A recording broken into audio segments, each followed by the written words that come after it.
Il existe des combats que même les suprêmes n'ont pas pu mener. Alors je me demandais, que se serait-il passé si l'Ultimatrix de suprématie Alien avait donné la possibilité de fusionner les aliens suprêmes? Est-ce que ces fusions ultra épiques auraient changé quelque chose? Dans cette vidéo, nous allons chercher des situations où la force des suprêmes n'a pas suffi à arrêter leurs rivaux. Nous allons aussi offrir une fusion épique aux suprêmes qui aurait pu changer la bataille. Ou peut-être pas? Je te recommande de rester jusqu'à la fin de la vidéo et de t'abonner pour atteindre l'objectif des 700 000 abonnés. Sans plus attendre, je me tais et on commence.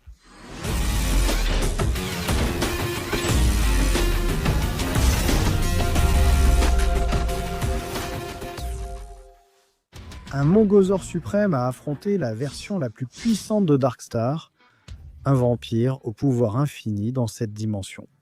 C'était incroyable, mais les projectiles de Humongosaure suprême ne lui faisaient même pas une égratignure.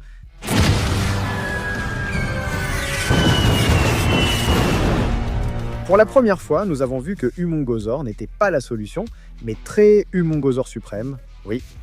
Cette fusion aurait pu entrer comme chez elle et enfin en finir avec ça. Juste pim pam poum. Ou bien, si on est plus réaliste, un Écosaure suprême serait plus faisable. Il faut considérer que Darkstark, dans ce chapitre et cette dimension, était tel un dieu.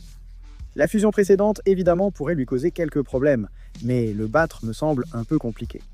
Écosaurio suprême utiliserait son attaque la plus forte. Lancer des tirs soniques qui étourdissent soit le vampire, combiné à sa capacité de voler, sa force et son armure renforcée, ne lui laisseraient aucune chance. Très Grand Suprême a combattu un être venu d'une autre dimension. Sa simple présence signifiait déjà des problèmes. Donc, même si cela peut sembler absurde, Très Grand Suprême n'a pas été suffisant pour supporter un combat contre cet être.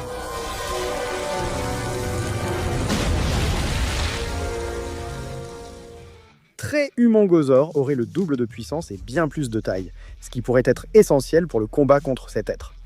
Ces méga fusées renforcées mettraient ce dieu en difficulté, mais je pense que ça n'irait pas plus loin. Une fusion qui pourrait aider un peu plus serait celle de Tréfeu marécageux suprême, qui, sous sa forme contrôlée, ressemblerait à une plante gigantesque comme Plante Apocalypse. Cette fusion suprême, avec ses branches, pourrait envelopper Diagon, lui donnant une véritable chance dans la bataille. Pas forcément pour le vaincre, mais au moins pour le rendre immobile. En aidant Sir George à sceller à nouveau cet être, on retrouverait parmi ses nouvelles capacités quelque chose d'essentiel. Et en fait, Suprême Feu Marécageux avait l'habitude d'utiliser une bombe gigantesque avec laquelle il pouvait éliminer ses ennemis. À ce niveau et fusionner avec Très Grand, ce serait dévastateur même pour la Terre elle-même. Face à la puissance de ce monstre apocalyptique, toute attaque serait justifiée. La mégabombe pourrait être sa dernière et meilleure attaque, réussissant à lui causer bien plus de dégâts que ce que ce dieu avait imaginé. Chaque fois qu'Echo Suprême apparaît, il génère comme 10 000 d'aura rien qu'avec sa présence. Cela a donné de très bonnes raisons de croire qu'il est l'alien suprême le plus puissant qu'Eden possède.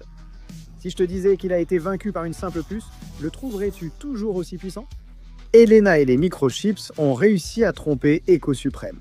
Une seconde a suffi pour lui remplir les poumons de microchips et l'éliminer.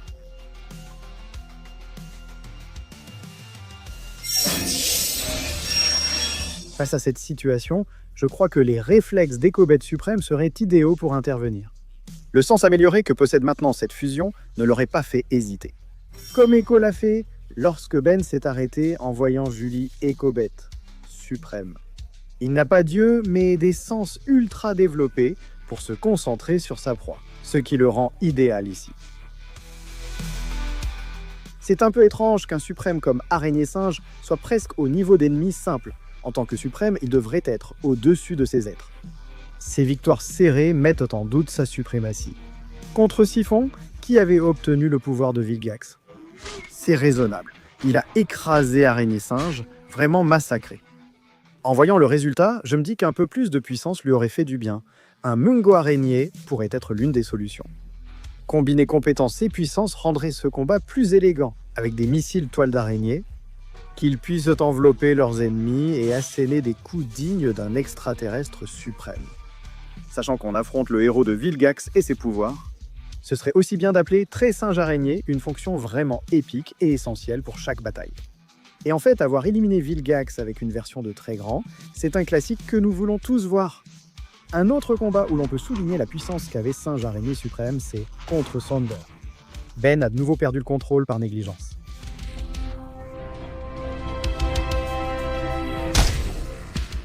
Quelque chose que j'ai remarqué, c'est que Ben baisse souvent sa garde. Cela pourrait permettre à plusieurs ennemis de le vaincre très facilement.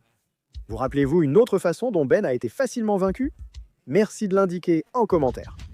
Pour poursuivre le combat contre Sander, Monovessia Suprême serait idéal. Un extraterrestre sauvage face à un chasseur promet un combat épique et plein d'action.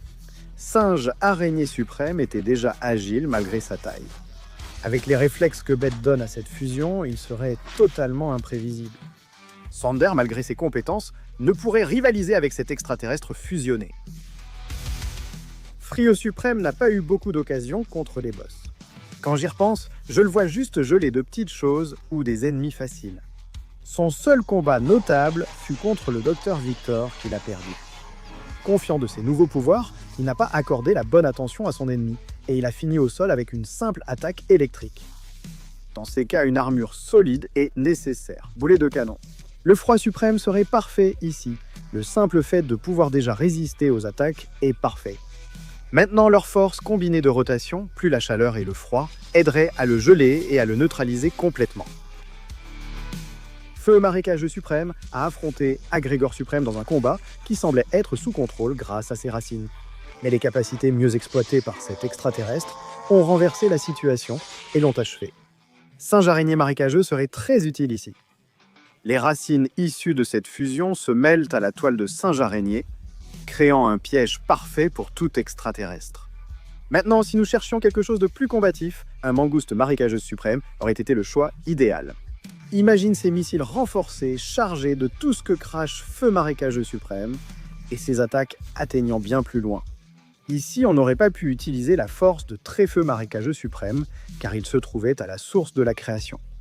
Un extraterrestre aussi grand aurait aussitôt attiré l'attention des Célestes, détruisant tout instantanément. D'autres fusions suprêmes, encore plus puissantes, existent. Je vous invite à les découvrir sur la chaîne du créateur. Pour ma part, et avec la compagnie de ces personnes incroyables, je vous dis au revoir. Rappelez-vous que je suis Frio 10000 et on se retrouve à la prochaine.